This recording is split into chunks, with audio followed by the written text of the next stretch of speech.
Hello বন্ধুরা, welcome to CA Bangla digest. আজকে আমাদের নভেম্বরের ফার্স্ট উইকের ফোর্থ ক্লাস, আরেকটি ক্লাস বাকি থাকবে। ফার্স্ট উইক কমপ্লিট হয়ে যাবে, তারপরে আমরা সেকেন্ড উইকে ঢুকবো। তো আমরা 20টা কারেন্ট অ্যাফেয়ার্স আজকে নিয়েছি। প্রথম কোশ্চেন কি, কোন সাম্প্রতিক আন্তর্জাতিক প্রতিবেদনে নতুন ফসিল ফুয়েল বিনিয়োগ সম্পূর্ণ নিষিদ্ধ করার আহ্বান জানানো হয়েছে? একটা আন্তর্জাতিক প্রতিবেদন আছে, সেখানে ফসিল ফুয়েল বিনিয়োগের সম্পূর্ণ নিষিদ্ধ ঘোষণা করার কথা বলা হয়েছে। সেটা হবে G20 ওয়েলথ ইনইকুয়ালিটি রিপোর্ট, যেটা সাউথ আফ্রিকাতে রিসেন্টলি হয়েছে। এই প্রতিবেদনে বলা হয়েছে জীবাশ্ম জ্বালানিতে চলমান বিনিয়োগ বৈশ্বিক আর্থিক বৈষম্য, কার্বন নির্গমন এবং জলবায়ু সংকট আরও বাড়িয়ে তুলেছে। ফসিল ফুয়েল সেক্টর যেমন অয়েল, কোল, ন্যাচারাল গ্যাস, এগুলো হলো ফসিল ফুয়েল। রিপোর্ট প্রিপেয়ার করা হয়েছে সাউথ আফ্রিকা G20 প্রেসিডেন্সিতে। এখন G20 প্রেসিডেন্সি ছিল সাউথ আফ্রিকার হাতে। তো সেই প্রেসিডেন্ট যখন G20 মিটিং হয়, তখনই এই তোমার রিপোর্টটা বার করা হয়। এইম হলো কি, ইনইকুয়ালিটি রিডিউস করা এবং ক্লাইমেট রিস্কটা কমানো। কি ইস্যু কি, টপ 1% ওয়েলথ ডমিনেন্স করছে। আগের দিনে আমরা কারেন্ট অ্যাফেয়ার্সে আগের ক্লাসে অবশ্যই দেখে আসবে। 1% ওয়েলথ ডমিনেন্স মানে 1% মানুষের কাছে কীভাবে ওয়েলথ এক জায়গায় হচ্ছে সেটাকে দেখানো হয়েছে, এবং কত পার্সেন্ট হয়েছে সেটা কিন্তু আগের ভিডিওতে আমরা বলে এসেছি, সেটা অবশ্যই দেখে আসবে। রিকমেন্ডেশন বলা হচ্ছে শিফট টু রিনিউয়েবল এনার্জি, এই জন্য বলা হচ্ছে যে রিনিউয়েবল এনার্জিতে সরার জন্য, সমস্ত কিছু রিনিউয়েবল এনার্জিতে শিফট করার জন্য।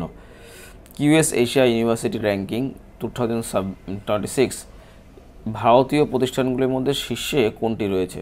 এই র্যাঙ্কিংয়ে কিউএস এশিয়া র্যাঙ্কিং 2026-এ ভারতের কোন প্রতিষ্ঠানটি শীর্ষে রয়েছে? উত্তর হবে IIT Delhi. QS Asia university ranking বা জাতীয় প্রতিষ্ঠানগুলির মধ্যে আইআইটি দিল্লি সর্বোচ্চ স্থান অর্জন করেছে। প্রতিষ্ঠানের গবেষণার মান, ইন্ডাস্ট্রি লিঙ্কেজ এবং আন্তর্জাতিক সহযোগিতা, এছাড়া একাডেমিক খ্যাতি, এগুলো উল্লেখযোগ্যভাবে উন্নত হয়েছে। কিউএস প্রতিষ্ঠা হয় 1990 সালে ইউকেতে, ইউনাইটেড কিংডমে। আইআইটি দিল্লি প্রতিষ্ঠিত হয় 1961 সালে। মোট এশিয়ান বিশ্ববিদ্যালয়ের মূল্যায়ন করা হয় 800টির বেশি ইউনিভার্সিটিকে মূল্যায়ন করা হয়, বিশ্ববিদ্যালয়কে। ইন্ডিয়ার যে টপ 3 আছে তার মধ্যে আইআইটি দিল্লি 1 নম্বরে, আইআইটি বোম্বে 2 নম্বরে এবং আইআইএসসি 3 নম্বরে। স্বাভাবিকভাবে দেখা যায় IISc, Indian institute of science Bangalore, এটা 1 নম্বরে থাকে, কিন্তু এই বছর সেটা 3 নম্বরে আছে। আইআইটি দিল্লি 1 নম্বর, আইআইটি বোম্বে 2 নম্বর। আইআইটি দিল্লি লোকেশন হচ্ছে হজ খাস, নিউ দিল্লি। এটাই হলো Hauz Khas, new Delhi area. 2025 world leader for peace and security award কারা পেলেন?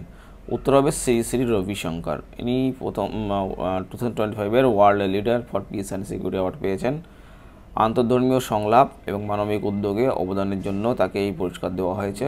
তার আর্ট অফ লিভিং ফাউন্ডেশন বহু দেশে শান্তি প্রতিষ্ঠায় প্রদান করেছে। তার যে ফাউন্ডেশন, তার নাম হলো আর্ট অফ লিভিং। এটা 1981 সালে প্রতিষ্ঠিত হয়েছিল এবং এর সদর দপ্তর হচ্ছে ব্যাঙ্গালোর। পূর্বে প্রাপ্ত পুরস্কার যে সমস্ত পুরস্কার পেয়েছেন তার মধ্যে পদ্মবিভূষণ উল্লেখযোগ্য, 2016 সালে পেয়েছিলেন। মূল কাজ কি? কনফ্লিক্ট রেজলিউশন অ্যান্ড মিডিয়েশন, যাতে বিভিন্ন সম্প্রদায়ের মধ্যে কোনো কনফ্লিক্ট না হয়, কোনো ঝামেলা না হয়, সেটাকে রেজলিউশনটা করা, মানে কনফ্লিক্ট রেজলিউশন করা এবং মিডিয়েশন করা, কোনো ঝামেলা হলে তাদের মধ্যে মিডিয়েশন করা। কর্মসূচি কি? Volunteer for better India. এনার কর্মসূচি হলো বেটার ইন্ডিয়া তৈরি করা। এসওএ সাহিত্য সম্মান 2025 কাকে প্রদান করা হয়েছে? উত্তর হবে জাভেদ আখতারকে। জাভেদ আখতারকে দেওয়া হয়েছে সাহিত্য সম্মান অ্যাওয়ার্ড। খ্যাতনামা কবি, গীতিকার এবং চিত্রনাট্যকার জাভেদ আখতার, এনাকে এসওএ সাহিত্য সম্মান 2025 দেওয়া হয়েছে। তিনি কবিতা, গীত রচনা করেন, গল্প লেখেন, স্ক্রিপ্ট লেখেন, দীর্ঘদিন ধরে অবদান রেখে আসছেন। তার জন্ম 1945 সালে গোয়ালিয়রে, এই হলো তোমার গোয়ালিয়র। এবং পুরস্কারের মধ্যে তিনি পদ্মবিভূষণ পেয়েছেন 2007 সালে। বিখ্যাত কাজের মধ্যে সিলসিলা, শোলে, জিন্দেগি না মিলেগা দোবারা, এগুলো তার বিখ্যাত কাজ। সিনেমাতে কাজ করেছেন। এবং তার ওয়াইফের নাম শাবানা আজমি, পুত্রের নাম ফারহান আক্তার। আইএফএফ অ্যাওয়ার্ড 2025-এ বেস্ট ফিল্ম কোনটি নির্বাচিত হয়েছে? উত্তর হবে স্ত্রী টু। ডিপিআইএফএফ অ্যাওয়ার্ড 2025-এ বেস্ট ফিল্ম পুরস্কার অর্জন করেছে জনপ্রিয় হরর কমেডি ফ্র্যাঞ্চাইজি, যা বক্স অফিসে সফলতা এবং সমালোচকদের প্রশংসা দুটি পেয়েছে। এবং বলা হচ্ছে এর পরিচালক মানে ডিরেক্টর হলেন অমর কৌশিক। এই হলো অমর কৌশিক। আর ফ্র্যাঞ্চাইজি শুরু হয় 2018 সালে এবং প্রডিউস করেছেন কারা, যারা টাকা খরচ করেছেন কারা? ম্যাডক ফিল্মস, এরা টাকা খরচ করেছে। প্রধান অভিনেতা ছিলেন রাজকুমার রাও আর শ্রদ্ধা কাপুর, শক্তি কাপুরের মেয়ে শ্রদ্ধা কাপুর। ধারাবাহিকে থেকে স্ত্রী হরর ইউনিভার্স। ডিপিআইএফ অ্যাওয়ার্ড 2025 বেস্ট অ্যাক্ট্রেসকে জিতেছেন, উত্তর হবে কীর্তি সেনন। কীর্তি সেনন পেয়েছেন বেস্ট অ্যাক্ট্রেস, তিনি বেস্ট অ্যাক্ট্রেস পুরস্কার জিতেছেন। তার অভিনয় দক্ষতা, চরিত্রের গভীরতা এবং ধারাবাহিক পারফরমেন্স তাকে বর্তমান বলিউডের শীর্ষ অভিনেত্রী হিসেবে প্রতিষ্ঠিত করেছে। তার জন্ম 1990 সালে নতুন দিল্লিতে, নিউ দিল্লিতে। আর তার হিরোপন্থী বলে একটা সিনেমা ছিল, এখানে তার প্রথম সিনেমা তিনি আসেন। 2014 সালে তার ডেবিউ হয়। জাতীয় পুরস্কার হচ্ছে বেস্ট অ্যাক্ট্রেস, 2023 সালে তিনি পেয়েছিলেন বেস্ট অ্যাক্ট্রেস হিসেবে জাতীয় পুরস্কার। প্রযোজনা হাউসে ব্লু বাটারফ্লাই ফিল্ম, মানে এই সিনেমাটা যেটা তৈরি করেছে তার প্রডিউসার হলো ব্লু বাটারফ্লাই ফিল্ম। উল্লেখযোগ্য কাজের মধ্যে মিমি, লুকাচুপি, এগুলো তার বিখ্যাত কাজ। এর নেক্সট কোশ্চেন কি, ডিপিআইএফএফ অ্যাওয়ার্ড 2025 বেস্ট অ্যাক্টরকে পেয়েছেন, উত্তর হবে কার্তিক আরিয়ান। একে চকলেট বয়ও বলা হয়। কার্তিক আরিয়ান বেস্ট অ্যাক্টর পুরস্কার পেয়েছে। গত বছর তার ধারাবাহিক সফলতা এবং চ্যালেঞ্জিং চরিত্রের জন্য, অভিনয়ের জন্য তাকে এই পুরস্কার দেওয়া হয়েছে। তার জন্ম গোয়ালিয়রে, যেমন আমরা এক্ষুনি গোয়ালিয়র দেখলাম জাভেদ আখতারের জন্ম সেখানেই 1990 সালে। তার যে ফিল্ম সেটির নাম হলো প্যার কা পঞ্চনামা, ডেবিউ ফিল্ম, মানে এই প্যার কা পঞ্চনামা সিনেমায় প্রথম তিনি আসেন। তার প্রথম সিনেমা হলো প্যার কা পঞ্চনামা। জনপ্রিয় কাজের মধ্যে ভুল ভুলাইয়া 2, চান্দু চ্যাম্পিয়ন, এগুলো হচ্ছে তার জনপ্রিয় কাজ তার সিনেমার মধ্যে, এগুলো বিখ্যাত। পুরস্কার যে পেয়েছেন, দাদাসাহেব ফালকে অ্যাওয়ার্ড পেয়েছেন অনেকবার, এবং ডাকনাম Bollywood chocolate boy. DPIF award 2025 best director পুরস্কার কে জিতেছেন, উত্তর হবে কবির খান। ডিরেক্টর হিসেবে কবির খান পেয়েছেন। কবির খান হচ্ছেন এনার জন্ম হায়দ্রাবাদ, তেলেঙ্গানা হায়দ্রাবাদে। কবির খান ডিপিআইএফ অ্যাওয়ার্ড পেয়েছেন বেস্ট অ্যাক্টরের জন্য। তার পরিচালিত চরিত্রের বাস্তবতা, দেশপ্রেম এবং মানব সমন্বয়ে নির্মিত হয়, সমালোচক এবং দর্শকদের প্রশংসা পেয়েছে। তার জন্ম 1971 সালের হায়দ্রাবাদে। উল্লেখযোগ্য ছবির মধ্যে বজরঙ্গি ভাইজান 1900, তাছাড়া 83, এগুলো তার উল্লেখযোগ্য সিনেমা। প্রাক্তন পেশা, তিনি একজন ডকুমেন্টারি ফিল্ম মেকার ছিলেন, এখন তিনি পুরোপুরি ডিরেক্টরে কাজ করছেন। প্রথম ফিল্ম ছিল কাবুল এক্সপ্রেস 2006-এ। 2006 সালে তিনি কাবুল এক্সপ্রেস সিনেমায় ডিরেক্টর করেছিলেন এবং পুরস্কারের সংখ্যা প্রায় 50+ আন্তর্জাতিক পুরস্কার। খুবই ভালো একজন ডিরেক্টর ইনি। ডিপিআইএফ অ্যাওয়ার্ড 2025-এ ক্রিটিক্স বেস্ট ফিল্ম কোনটি নির্বাচিত? ক্রিটিক্স বেস্ট ফিল্ম পেয়েছে Laapataa ladies. Laapataa ladies critics best film পুরস্কার পেয়েছে এবং এটি সামাজিক বার্তা, শক্তিশালী স্ক্রিপ্ট এবং বাস্তবধর্মী নির্মাণ কৌশলের জন্য সমালোচকদের উচ্চ প্রশংসা পেয়েছেন। এবং পরিচালককে, যে ডিরেক্টর তিনি হলেন কিরণ রাও, এবং প্রযোজকের নাম হচ্ছে আমির খান, মানে যিনি প্রডিউস করেছেন, টাকা খরচ করেছেন আমির খান। আর মুক্তি পেয়েছে সিনেমা 2024 সালে। থিম হলো গ্রামীণ বাস্তবতা এবং নারীর স্বাধীনতা থিম, এবং চিত্রগ্রহণ হয়েছে মধ্যপ্রদেশ। ন্যাশনাল ইউনিটি ডে 2025-এর থিম কী ছিল? ন্যাশনাল ইউনিটি ডে 2025-এর থিম ছিল এক ভারত আত্মনির্ভর ভারত। ন্যাশনাল ইউনিটি ডে 2025-এর থিম ছিল এক ভারত আত্মনির্ভর ভারত। দিনটি সর্দার বল্লভভাই প্যাটেলের জন্মজয়ন্তীতে উদযাপিত হয়। সর্দার বল্লভভাই প্যাটেলের জন্মজয়ন্তী, তিনি জন্মগ্রহণ করেন নাদিয়াদে 1875 সালে। এই হলো নাদিয়াদ, গুজরাটের নাদিয়াদে তিনি জন্মগ্রহণ করেন 1875 সালে। স্ট্যাচু অফ ইউনিটির উচ্চতা 182 মিটার। যে স্ট্যাচু অফ ইউনিটি এখন তৈরি করা হয়েছে তার উচ্চতা 182 মিটার। ইউনিটি ডে শুরু হয় 2014 সাল থেকে এবং আয়োজক ছিল গৃহমন্ত্রক। অনুষ্ঠানটি হয় run for unity. International day for biosphere reserve কোন তারিখে পালিত হয়? উত্তর হবে 3 November. International day for biosphere reserve 3 November. UNESCO 2022 সালে 3রা নভেম্বরকে international day for biosphere reserve ঘোষণা করে, এবং যা জীববৈচিত্র্যের সংরক্ষণ, ইকোসিস্টেম সুরক্ষা এবং জলবায়ু সহনশীলতার গুরুত্ব তুলে ধরে। দিনটি ইউনেস্কোর এমএবি প্রোগ্রামের অংশ হিসেবে বিশ্বব্যাপী পালিত হয়। ইউনেস্কো প্রতিষ্ঠা হয় 1945 সালে। এমএবি প্রোগ্রাম শুরু হয় 1971 সালে। ভারতের বিআরের সংখ্যা 18টি, বায়োস্ফিয়ার রিজার্ভ টোটাল 18টি আছে। ইউনেস্কোর মধ্যে যেটা আছে তাতে 13টি আছে। 18টার মধ্যে 13টা ইউনেস্কো লিস্টের মধ্যে ঢুকে গেছে। প্রথম ভারতীয় যেটা বায়োস্ফিয়ার রিজার্ভ সেটি হলো নীলগিরি। এটা সম্পর্কে কিন্তু আমরা দেখিয়েছিলাম ম্যাপে ভালোভাবে কোথায় কি আছে না আছে, তো সেটার জন্য আগের ভিডিওগুলো দেখে আসবে। ওয়ার্ল্ড সুনামি অ্যাওয়ারনেস ডে কোন দিনে পালিত হয়? উত্তর হবে 5 নভেম্বর। 5 নভেম্বর পালিত হয় world tsunami awareness day. World tsunami awareness day প্রতি বছর 5 নভেম্বর পালিত হয়। 1854 সালে জাপানের ইনামুরা নোহি ঘটনাকে স্মরণ করে। দিনটির উদ্দেশ্য ছিল জনগণকে সুনামি প্রিপেয়ারনেস এবং আর্লি ওয়ার্নিং সিস্টেম এবং কোস্টাল রিস্ক রিডাকশন সম্পর্কে সচেতন করা। 1854 সাল, মনে রাখবে। ইউনাইটেড নেশন ঘোষণা করে 2015 সালে। সুনামি কথার অর্থ হলো হারবার ওয়েভ। হারবার ওয়েভ হলো সুনামি কথার অর্থ। ভারতের প্রধান ঝুঁকিপূর্ণ উপকূল স্থান হলো আন্দামান নিকোবর এবং তামিলনাড়ু। আন্দামান নিকোবর, এই যে হচ্ছে আন্দামান, এটা হচ্ছে নিকোবর। আর তামিলনাড়ু তো জানোই কোথায়, এরকম জায়গায় তামিলনাড়ু। এই যে তামিলনাড়ু, পুরো পিকচার এখানে দেওয়া আছে। তো একদম লাস্টে ইন্ডিয়ার একদম পিছনের দিকে জায়গা। এখানে তোমার বেশ ভালো ভালো জিনিস আছে এখানে দেখার মতো। আন্দামান নিকোবর তো খুবই সুন্দর জায়গা ঘোরার জন্য। এবং নিকোবর দ্বীপে একটা আমাদের কমান্ড বেস তৈরি হচ্ছে, নেভাল কমান্ড বেস। তো এটাই কারেন্ট ডেভেলপমেন্টের উপরে খুব ইম্পর্টেন্টের একটা জায়গা কার নিকোবর। এবং ভারতীয় সংস্থা হচ্ছে ইনকো ইস। আর জিরো ডিসক্রিমিনেশন ডে 1 মার্চ পালন করা হয়। ভারতের 53তম প্রধান বিচারপতি হিসেবে কে দায়িত্ব গ্রহণ করেছে? উত্তর হবে সূর্যকান্ত, জাস্টিস সূর্যকান্ত। ইনি চিফ জাস্টিস হিসেবে তিনি শপথ নিয়েছেন। ইনি আগে হরিয়ানার চিফ জাস্টিস ছিলেন, হাইকোর্টের চিফ জাস্টিস ছিলেন এবং বর্তমানে তিনি সুপ্রিম কোর্টের চিফ জাস্টিস হয়েছেন। এনার বাড়িও হরিয়ানাতে। জাস্টিস সূর্যকান্ত ভারতের 53তম বিচারপতি, 53তম।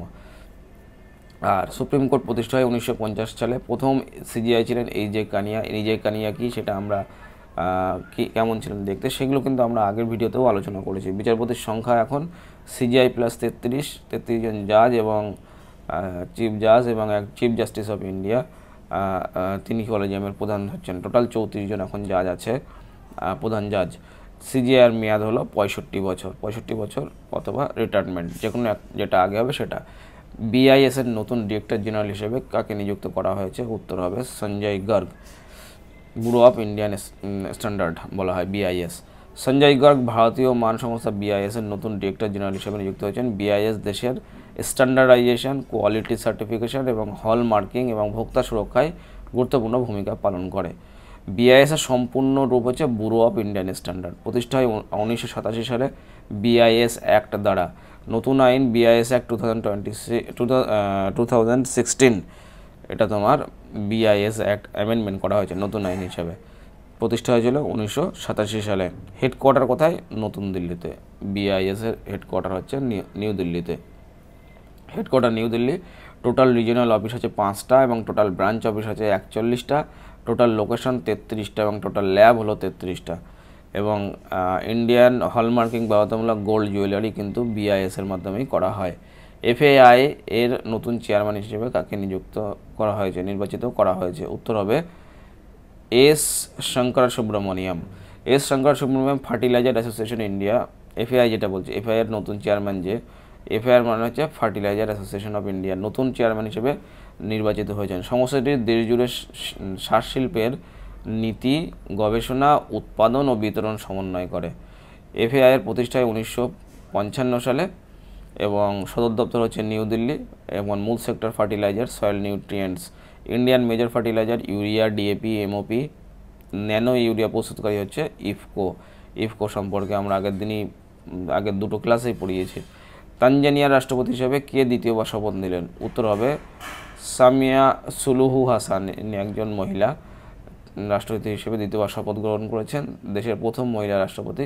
পূর্বে আফ্রিকার অন্যতম প্রভাবশালী নেতা ছিলেন। তানজানিয়ার রাজধানী দোদোমা, মুদ্রা হচ্ছে তানজানিয়ান শিলিং এবং দলের নাম হচ্ছে সিসিএম। পূর্ববর্তী রাষ্ট্রপতি ছিলেন জন মাগুফুলি। স্বাধীনতা 1961 সালে ইউকে থেকে স্বাধীন হয়। Third national conference on Neva এর থিম কী ছিল? উত্তর হবে one nation one application, Neva সম্মেলনের থিম ছিল ওয়ান নেশন ওয়ান অ্যাপ্লিকেশন। এর লক্ষ্য ছিল দেশের সব বিধানসভাকে একটি কেন্দ্রীভূত ডিজিটাল পেপারলেস লেজিসলেচার সিস্টেম, যতগুলো আমাদের টোটাল 37টা যে লেজিসলেচার আছে, বিধানসভা আছে, সেই 37টা দেখো বিধানসভার সংখ্যা। তো এই 37টা বিধানসভার টোটাল যে সমস্ত আইন প্রণয়ন করা হচ্ছে সেগুলোকে সব লিস্টেড করা হবে নেভাতে, এক জায়গায় নিয়ে আসার যে কাজ করা চলছে, one nation one application. NeVA কে পরিচালনা করছে? Ministry of parliamentary affairs. NeVA চালু হয় 2021 সালে এবং যুক্ত বিধানসভা প্রায় 37টি লেজিসলেচার এখানে অংশগ্রহণ করছে। উদ্দেশ্য কি? পেপারলেস এবং ট্রান্সপারেন্ট লেজিসলেচার তৈরি করা। স্থান কোথায়? নিউ দিল্লিতে। BIRC 2025 কোন বিষয়কে কেন্দ্র করে বৈশ্বিক সম্মেলন হিসেবে অনুষ্ঠিত হয়েছে? Rice security and export leadership. BIRC 2025 ছিল একটি আন্তর্জাতিক সম্মেলন, rice security, farmer prosperity, global rice exports. এগুলো কিন্তু আমরা অলরেডি আলোচনা করেছি আগে ক্লাসগুলো দেখে আসলে তোমাদের অনেক ডিটেলসে পেয়ে যাবে। বিশ্বের 1 নম্বর চাল রপ্তানিকারক হিসেবে এই সম্মেলনে গুরুত্বপূর্ণ স্থান নেয়। APADA এবং IREF এগুলো ফুল ফর্ম কি সেগুলো কিন্তু আমরা বলেছিলাম আগে ক্লাসে, সেগুলো দেখে আসবে। আয়োজক হলো এই।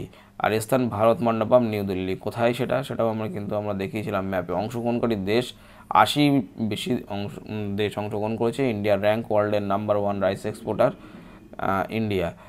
IRRI এর হেডকোয়ার্টার কোথায়? ফিলিপাইন্স। এটার ফুল ফর্মও কিন্তু আমরা বলেছিলাম, ইন্টারন্যাশনাল রাইস রিসার্চ ইনস্টিটিউট।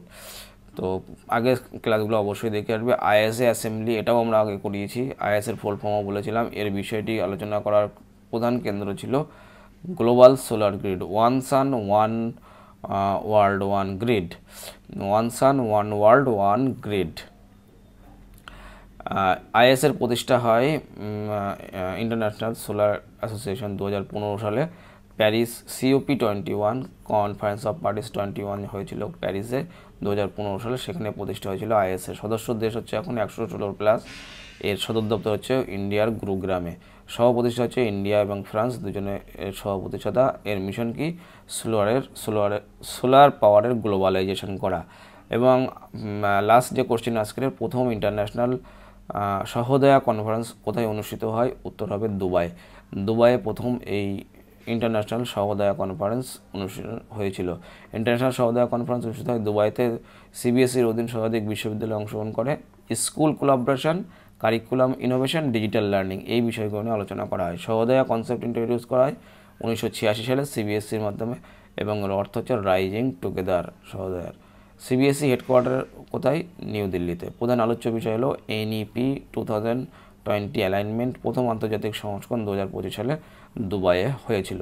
এই হলো আজকের আমাদের কারেন্ট অ্যাফেয়ার্স। আমরা 61 থেকে 80 কমপ্লিট করেছি। আগের 3টে ক্লাসে 1 থেকে 60 পর্যন্ত কমপ্লিট করা হয়ে গেছে। টোটাল আজকে 4টে ক্লাস হলো, আর একটি ক্লাস আমাদের বাকি আছে ফার্স্ট উইক অফ নভেম্বরের কারেন্ট অ্যাফেয়ার্স ক্লিয়ার করার জন্য। তো তোমরা যারা এখনও পর্যন্ত সাবস্ক্রিপশন করো এই চ্যানেল, অবশ্যই সাবস্ক্রিপশন করে নেবে।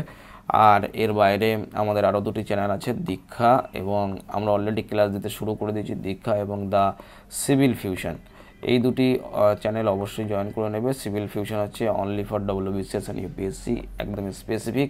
এর বাইরে দীক্ষা আদা যে সমস্ত এক্সাম আছে, যেমন WBP, SSC, clerk, TET, rail, এই সমস্ত WBPSC, তাদের জন্য দীক্ষা আমরা পুরোপুরি এটাকে ফোকাস করেছি।